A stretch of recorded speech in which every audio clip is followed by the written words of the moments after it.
Alexander the Great, Julius Caesar, Genghis Khan, Napoleon Bonaparte, their names echo through the corridors of time as some of the most formidable conquerors in history. But before they became legends, they were just men with ambitions and a hunger for power. Alexander the Great was born in 356 BC in Pella, Macedon, to King Philip II, who had already transformed Macedonia into a powerful military state.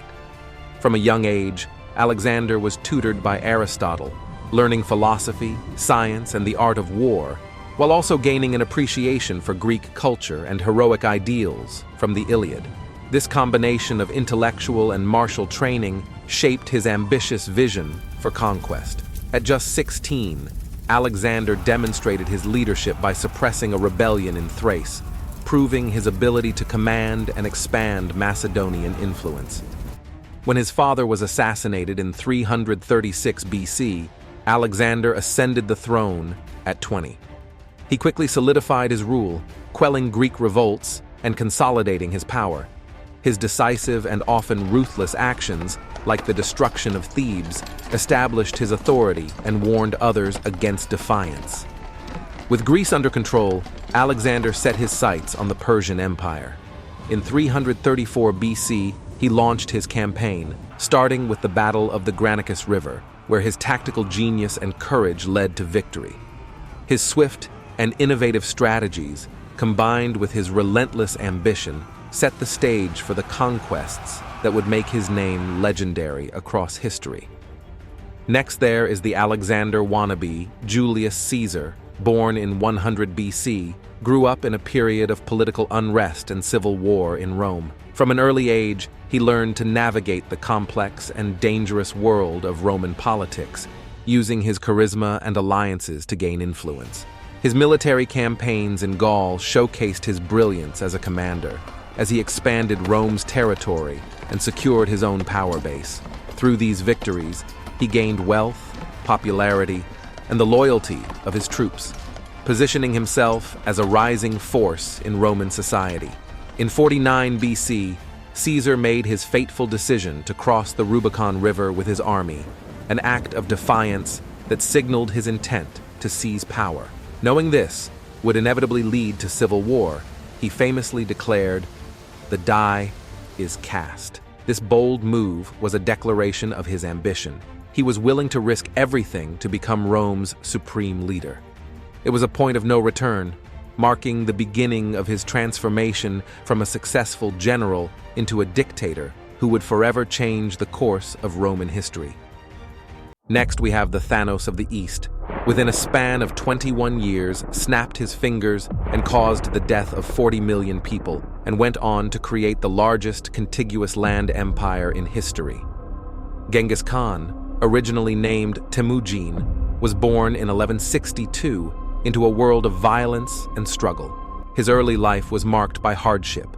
After his father was poisoned by a rival tribe, Temujin's clan abandoned him, leaving him and his family to survive on their own.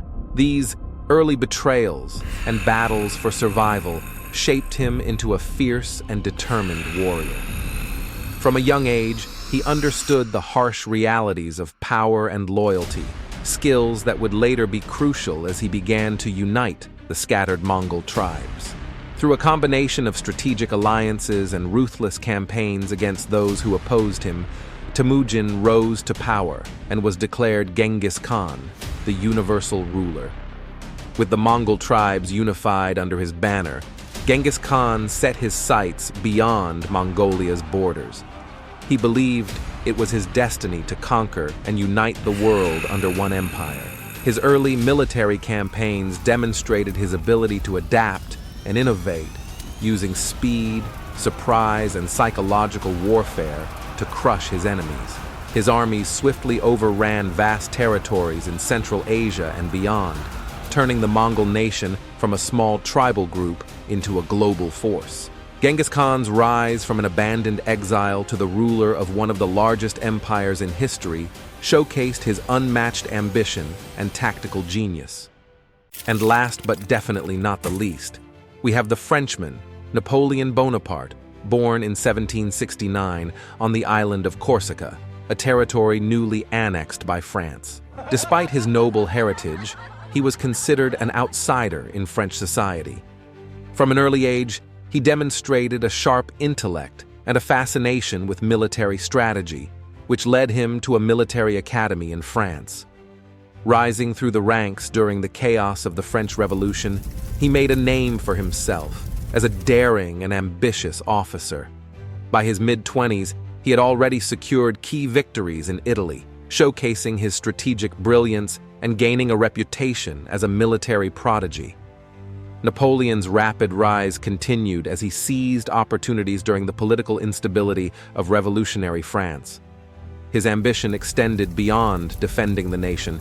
He aimed to reshape Europe under his rule. As he led his armies across the continent, he developed innovative tactics that capitalized on speed and surprise, earning him victories against larger and better-equipped forces. His charismatic leadership and calculated risks not only secured his power, but also made him a hero to many in France who saw him as the defender of the revolution. In 1704, Napoleon declared himself Emperor of France, solidifying his rule and setting his sights on dominating Europe. His campaigns expanded the French Empire, and he implemented reforms that transformed France's legal and administrative systems, leaving a lasting legacy. However, his drive for power and control over Europe created many enemies, leading to alliances against him. Napoleon's early years were marked by his relentless ambition and tactical brilliance, propelling him from an artillery officer to one of the greatest military leaders in history. From the battlefields of Persia, the halls of the Roman Senate, the steppes of Mongolia, and the chaos of revolutionary France, these four men rose from obscurity, driven by their ambition, intelligence, and the will to conquer. Before they became legends, they were simply men who refused to accept the ordinary and reached for greatness.